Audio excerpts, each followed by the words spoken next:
그래서 이건 하나의 그 현상적으로는 뭐 경제 압박으로 들어오지만은 우리가 이제 반드시 알아야 될 부분은 이 배경 동기 부분을 우리가 정확히 이해를 해야 된다고요.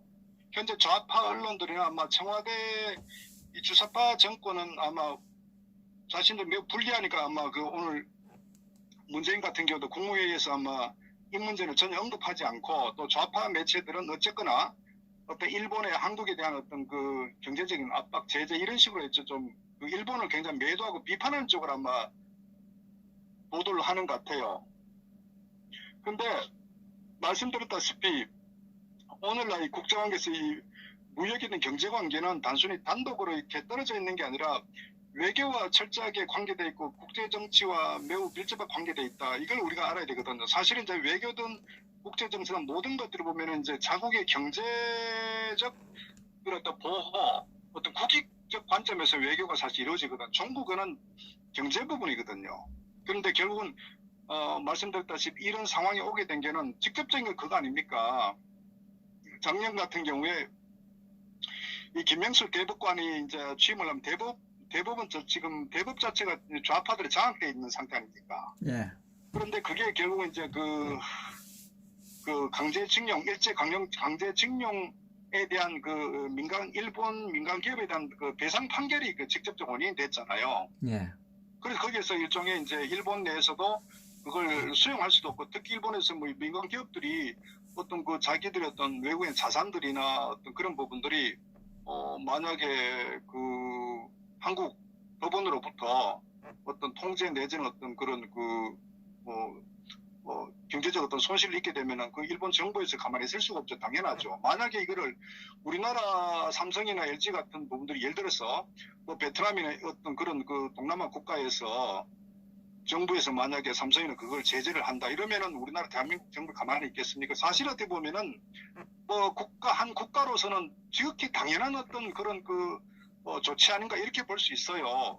근데 제가 우려하는 것은 현재 좌파 정권은 어쨌거나 이런 그 문제를 그 하나의 그 반일 감정을 불어일으키려고 하는 저는 그런 측면에서 비롯됐다고 봐요. 일단 김명수 대법관이 들어서면서 강제징용 배선도 왜 결국 이 좌파 정권이 추구하는 게 뭡니까? 소위 우리 민족이라는 어떤 그런 그 선동을 해가지고 북한 친북적 행태를 통해서 어떻게 하든지 보수는 친일이다. 그 보수를 친일 프레임으로 씌우고 그 다음에 친일 그러니까 계속적으로 친일이라는 어떤 뭐 부정적인 씌우면서 이 한반도에 우리 민족끼리 통일이 필요하다 이런 식으로 어떤 그 정치적 의도가 매우 강하게 지금까지 이 좌파 정권들이 부르짖어 왔거든요. 정치적 의도로. 그 연장선상에서 첫 번째가 시행된 게 아시다시피 아마 그 박근혜 정부 때 우리 한일 위안부 관계가 이제 어렵게 그 한일 간에 타협이 됐지 않습니까? 예, 예. 근데 그걸 이제 문재인 좌파 정권 들어오면서 그걸 뒤집어 버렸잖아요. 그래서 예, 예. 외교 문서라는 건 사실은 그건 뭐 굉장히 어떤 컨피덴셜로 해야 되는데 그걸 공개를 해버렸잖아요. 그러니까 그거는 사실 있을 수가 없거든요. 외교 ABC가 안 돼 있단 말이에요. 그럼 왜 그러냐? 결국 이 좌파 정권은 어떤 국제관계든 외교관계든 이 모든 것들을 정치적 의도를 가지고 접근한 거예요. 그래서 그런 이제 출발점이었기 때문에 우리가 하나 분명히 인식해야 될 건 이 좌파 정권은 어떻게 하든지 이 북한 김정은과 하나가 되고 통합되기 위해서 이 좌파로 사회주의와 가기 위한 그런 그 정치적 전략적 의도를 가지고 이 모든 어떤 개별 사건을 이제 접근하고 있다 이렇게 이해를 해야 되고 그래서 거기에 출발점이 어쨌거나 이제 강제징용 배상에 대한 어떤 그 일본 민간 기업 에 대한 어떤 배상 청구 결론 내린 거 이거거든요. 사실 그것도 보면은 이미 그 1965년도에 그 한일 이 수교 때 그 사실 모든 거 다 포함해서 이미 그 합의를 한 사건이거든요. 합의를 받고 보상을 받았잖아요. 보상을. 그러니까 제가 드린 말씀 이런 그에도 불구하고 이 좌파 정권이 그렇게 하는 데는 결국 우파를 소멸시키고 그리고 말씀드렸다시피 우파 이코로 친일이라는 프레임으로 당연히 계속 몰고 가고 그래서 사실 정동영이 같은 경우는 항상 비판하는 게 토착외구가 많이 들어보셨을 거예요. 그러니까 일본하고 조금만 우호적이면은 친일로, 그러니까 보수 우파는 친일이다. 그러니까 어떤 민족의 어떤 반역자다. 이런 식으로 걔들이 이제 프레임을 씌운단 말이에요. 그러니까 그런 프레임을 씌우는데 어쨌거나 이 사법부, 대법부까지도 나서가지고 이런 그 사실은 국제 외교에도 굉장히 아주 그 어긋나는 이런 행태를 보이고 있거든요. 그래서 결국은 이 사태의 본질은 이 좌파 정권의 정치적 의도로부터 비롯됐고 거기에 있어서 결국 이제 일본 아베 내각이 하나의 이제 때를 기다리다가 결국 이제 반격을 한 거거든요. 자, 그런데 하나 또 이 부분을 또 우리가 명확히 인식해야 될 부분은 사실은 이제 과거 소위 우리가 한미일 삼각축 동맹이 동북아에서 굳건할 때는 사실 우리가 아마 그럴 거야. 막 옛날 김영삼 정부 때부터 뭐 일본에 대한 비판도 있었고 또 뭐 이명박 전 대통령 같은 것도 또 저기 그 독도 가서도 하고 뭐 하여튼 그 한일 관계는 굉장히 아주 미묘하게 좋지는 않았잖아요. 그죠? 역대로 보더라도. 그럼에도 불구하고 사실 일본이 이런 식으로 경제적인 제재 압박을 가하지는 않았단 말이에요. 왜? 한미일 삼각동맹, 특히 한미동맹이 굉장히 굳건할 때는 이 한일 관계가 굉장히 악화했을 때 미국에서 중재를 합니다. 왜? 이 동북아에서 한미일은 매우 중요한 국가 이익, 또 미국의 이익에도 굉장히 어떤 영향을 미치기 때문에. 예. 그런데 결국 일본이 칼을 빼들었다는 것은 그것은 어떤 의미냐면은 첫째, 현재 한미 동맹이 균열이 된 그 틈을 일본 아베가 파고 들어왔다 이렇게 보면 되는 거예요. 그것을 그러니까 어떻게 보면은 일본도 미국도 묵인한다 이렇게 보면 되는 거예요. 그래서 이 하나의 뭐 현상적으로는 뭐 일본이 한국의 어떤 그 이런 반도체 주요 공정에 필요한 어떤 그런 그 원료에 대한 수출을 상당히 아주 강화한다는 부분인데 그건 현상적 결과고 어쨌거나 제가 드리고 싶은 말씀은 이면에 결국 이제 이 한미일 삼각동맹이 이제 균열이 됐다는 것을 저는 역설적으로 이거를 이제 증명하는 거다 이렇게 보고요. 또 하나 우리가 아셔야 되는 게 이 사건을 경제적인 국한될 게 아니라 이번에 그 G20 오사카 회담에서 보셨다시피 미국과 일본과 인도가 회담을 했지 않습니까? 삼각으로. 예. 그죠? 그건 매우 시사한 바 크다고요. 사실은 과거 같으면 당연히 한미일이 삼각축이 돼가지고 이 모든 이 아시아 태평양 쪽에서 특히 동북아든 이 태평양 쪽에서 주도적으로 이 외교 축을 끌고 간다고요. 그런데 한국은 완전히 빠져버리잖아요. 아베도 물론 문재인이 뭐 완전히 그 패싱한 거 당연하죠.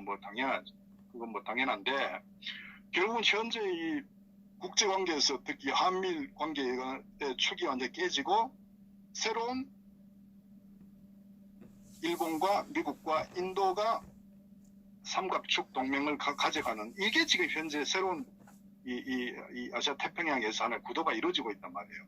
예. 이것이 바로 일본이 자신감을 어떤 한국에 대한 어떤 제재를 가하는 자신감의 어떤 발로라고요.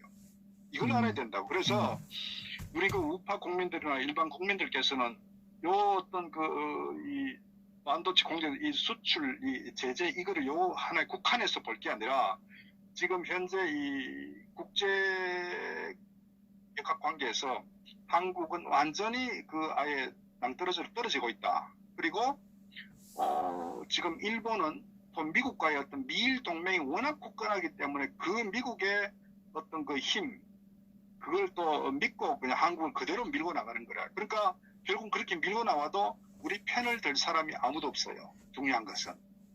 그러니까 교자가 한다는 게 뭡니까? 지금 외교부나 뭐 산자부 같은 데서 WTO에 제소한다고 하지만 그 코미디 같은 얘기죠. 왜? 이거 WTO의 어떤 제소해봐야 전혀 뭐 시도 안 먹혀요. 말씀드렸다시피 이거는 한 국가에서 수출할 때 수출 특혜를 그동안 줬는데 특혜를 안 주는 거예요. 그렇기 때문에 이거는 뭐 어떤 무역적 관점에 보더라도 전혀 이슈가 되지 WTO에서 전혀 어떤 다룰 이슈가 되지도 않아요. 그러니까 항상 우리가 이제 이 상황을 우리가 이제 눈여겨봐야 되는 것은 어쨌거나 이 싸우게 되면은 우리가 항상 북한 같은 것도 이런 핵 문제 갖고 싸울 때 결국 이제 주변에 중국이나 러시아를 자기 편으로 끌어들이고 서로 자기 어떤 그 네트워크를 형성해서 대응을 하지 않습니까? 그렇잖아요. 우리도 예. 뭐 한미라든지. 그런데 문제는 현재 한국의 위상은 완전히 고립된 상태이기 때문에 그게 뭐 경제 문제도 어떤 상황이 닥치더라도 우리 편이 없다는 거예요. 과거 같으면은 말씀드렸다시피 절대 일본이 아무리 한국으로부터 어떤 그 정말 뭐 공격을 받더라도 일본이 단독으로 저를 플레이하지 못한다고요. 왜? 한미 동맹이라는 국가는 관계가 있기 때문에 결국은 미국이 그걸 그대로 용인하지 않는다고요. 예. 그런데 지금은 그게 아니잖아요. 바로 이 부분을 우리 대목을 매우 중요하게 봐야 된다는 겁니다. 그래서 사실은 이게 어떤 일찍 경제적 문제는 물론 이제 삼성이나 뭐 SK 같은 경우도 반도체 어떤 공정의 어떤 그 차질을 빚으니까 뭐 생산량 감소, 뭐 수출 등등 타격을 받겠죠, 당연히. 그러나 그것보다는 어쨌거나 이 대한민국의 위상 또 이 한미일 동맹의 어떤 균열이 발생됐고 일본이 굉장히 지금 뭐 강자로 부상하고 있는 이 아시아 태평양에서 미국을 대신할 정도로 일본이 막강한 어떤 그 영향력을 행사하는 그런 지금 상황에 놓여 있다. 이런 대목을 우리가 읽어야 되는 거예요. 그런 어쨌거나 이 부분에 대해서는 그런 배경에서 우리가 상당히 좀 살펴봐야 된다. 일본 보면은 예. 안팎으로 지금 뭐 문재인이가 들어서면서 사실 뭐 소득주도 성장해갖고 대한민국 경제를 완전히 그 아예 파괴시켜 버렸잖아요. 예. 그런데 그나마 이 대기업 삼성이나 반도체가 우리 수출의 주력을 끌고 왔단 말이에요. 네. 이익의 상당 부분도. 그런데 결국 이제 이런 그 일본의 어떤 그런 그 원부자재 수출 어떤 압박으로 인해갖고 결국은 더 영향을 받게 되겠죠. 그러니까 결국은 어떻게 보면은 이 문재인 좌파 정권은 그러니까 대한민국을 파괴시키는데 진짜 물불 가리지 않는다. 뭐 1등 공신이지. 1등 공신. 그러니까 그걸 알아야 되는 거예요. 그러니까 쟤들 머릿속에는 정말 아무것도 없는 거예요. 나라가 망하든 외교가 고립되든 오로지 김정은 허리끝만 잡고 있는 거야. 여기에서 국민들이 깨어나야 되는 거예요. 결국은 어떻게 보면은 뭐 이렇게 이 좌파 정권, 이 뇌가 없는 문재인 같은 경우에 결국은 이 나라를 이제 송두리째 망가뜨리는데 그 피해는 누구한테 오느냐? 모두에게 온다는 거죠. 그 좌우 떠나가지고 문재인을 지지했던 세력들조차도 결국은 그거 직격타는 낭으로 돌아가는 거예요. 이걸 깨달아야 된다고요.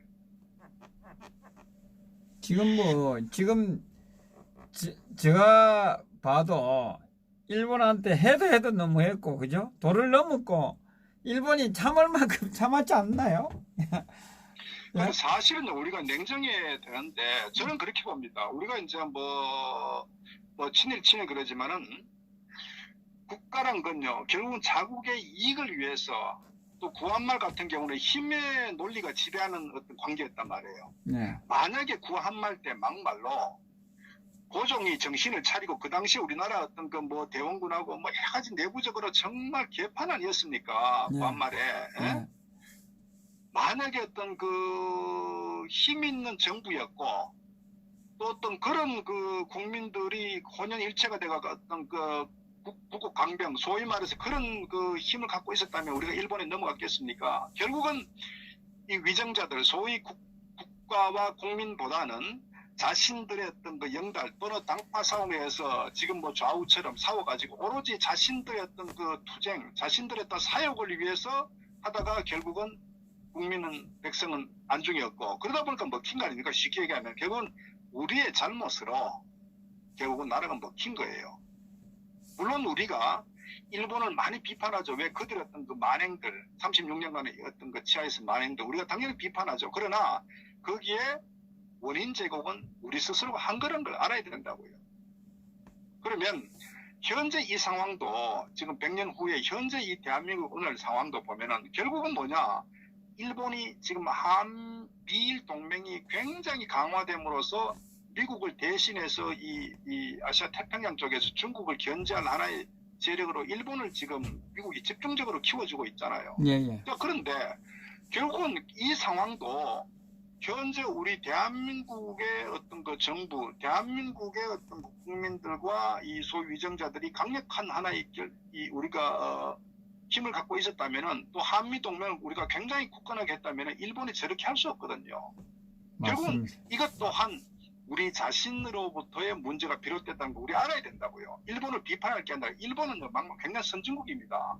일본 하면 여행 가시는 분들 많이 계실 거예요. 그런데 그러니까 우리가 일본을 비판하기 전에 일본이라는 나라, 소위 유럽에서 보는 일본, 미국에서 보는 일본, 사실 우리가 일본 바라보는 건 전혀 달라요. 예, 예. 일본은 굉장히 선진국이고 남들과 피해끼치 않는 국가입니다.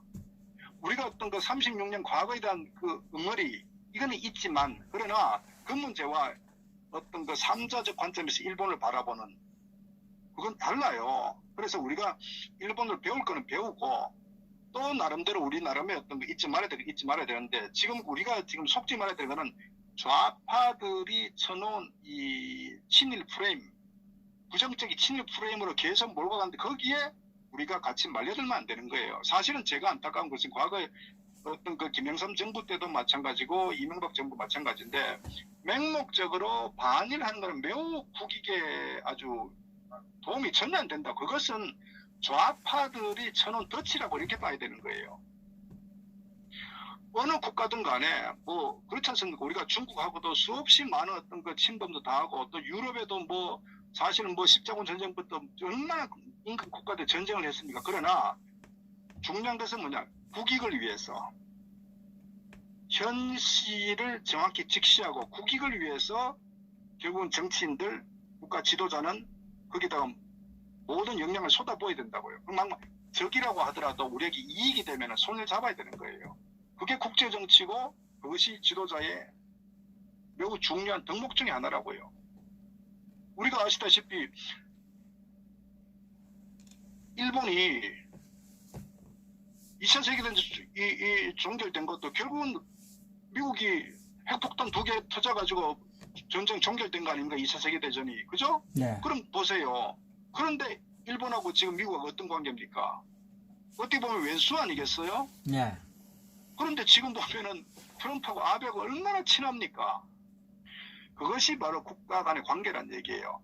국가 간의 부분은 우리 감정적인 측면이 아니라 이성적이고 현재 국익을 위해서 도움이 되면은 우리가 기꺼이 일본하고도 친하게 지내고 중국하고 친하게 지내고 우리에 도움이 된다면은 우리는 상대를 이용해야 되는 거예요. 그게 저는 이 국제관계에서 어떤 지도자의 중요한 덕목이다. 이런 관점에서 좀 접근했으면 좋겠다. 그래서 좌파들이 말씀드렸다시피 반일 관계를 부르짖는 것은 친북적 행태를 하기 위한 정서적으로 국민들을 쇠뇌시켜가지고 우파를 아주 괴멸시키고자 하는 그런 그 아주 나쁜 정치적이고 전략적 의도가 있다. 이것에 우리가 속아 넘어가면 안 된다. 이걸 우리가 알아야 된다는 겁니다. 저는 그걸 말씀드린 거예요. 예. 네. 감사합니다. 네, 감사합니다. 네. 예, 그리고 지금 그 일본에서 규제를 하는 것은 제일 타격이 있는 게 삼성 아니겠습니까? 물론 반도체 삼성이 제일 크죠. 왜냐하면은 그 현재 그 삼성이 그 반도체도 만들고 또 뭐 스마트폰부터 해서 뭐 가전제품 굉장히 이제 그 소재 쓰는 게 삼성이 가장 이제 많은 그 제품 만들기 때문에 영향이 가장 크죠. 삼성이. 그 이내는 지금 그 일본이 경제화하는 그 자신감에는 그 이번 G20이 그 트럼프 대통령 아베하고는 어떤 교감이 있었지 않나요? 묵시적으로든 뭐든. 아니 네? 제가 경제적으로. 말씀드렸다시피 그랬잖아요. 그 우리가 한미일 삼각 동맹 체제가 굳건할 때는 예. 아무리 한일 관계가 나빠도 일본이 단독으로 한국을 그렇게 밀어붙이지 못한다고요. 예, 예. 그런데 결국은 일본이 어떤 행위를 했다는 것은 그만큼 말씀드렸다시피 미일 관계가 굉장히 끈끈하고 상대적으로 한미 관계가 완전히 균열됐기 때문에 그 간극을 벌어진 그 틈을 일본이 치고 들어왔다고 했잖아요. 그것이 지금 현재 이 한미 관계의 어떤 현주소, 이 한국의 어떤 그 외교적 고립을 단적으로 보여준다고요. 그래서 그게 당연히 미국이 묵시적 동의를 하는 거죠. 사실 어떻게 보면은 이런 반도체 원부자재 수출을 이렇게 뭐 금지는 아니지만 이 까다롭게 하니까 결국 뭐냐면 일본 업체, 일본 소니나 파나소닉도 그게 손해를 봐요. 왜? 한국에서 어떤 그 CPU든 어떤 그 메모리 반도체 같은 거 만들어 가지고 수출을 많이 하지 않습니까? 네. 서로가 피해를 보는데 왜 이렇게 하느냐? 그것이 바로 이건 경제 문제가 아니라 정치 외교적 문제라는 것을 우리가 알아야 된다는 얘기죠. 근데 좌파 언론들은 그렇게 보지 않잖아. 일본을 비판하는 반일 감정을 불러일으키는데 이걸 좌파 언론은 또 아주 그 선동을 한다고. 거기에 속지 말아야 된다는 거예요. 마치 우리가 광화문에 투쟁을 하는데 광화문을 참하게 불법이냐 이런 논란으로 지금 언론이 왜곡시키지만 실제 그게 아니잖아요. 우리는 3.10 때 억울하게 돌아가신 5분에 대해 진상규명 책임자 처벌 이게 핵심 아닙니까? 네. 이 부분을 속이고 현상만 얘기하듯이 바로 이 한일 관계 현재 이 부품 이 건도 그 이면의 배경을 우리가 정확히 직시해야 된다. 그걸 우리가 알아야 된다. 결국 뭐 우리 그 우파 쪽에 어떤 그걸 하기 위해서도 지금 하는 거고 여러 가지 측면이 있겠죠 뭐. 아 그럼요. 네네네. 뭐. 결국은 그 우리 그 우파 적폐도 친일로 몰아서 코너를 몰라고 하는 그런 의도도 있을 겁니다 아마. 그러니까 좌파는 이 모든 상황을 자신들의 어떤 그 남북 관계에서 친북적 행태를 관계를 끌고 가는데 이용할 뿐이다. 그게 뭐 정치든 경제든 뭐 안보든 문화든 스포츠든 모든 것 좌파는 정치적으로 이념적으로 접근한다는 것을 우리가 알아야 된다고요. 모든 것들을. 예, 수고하셨습니다. 네네 감사합니다. 네.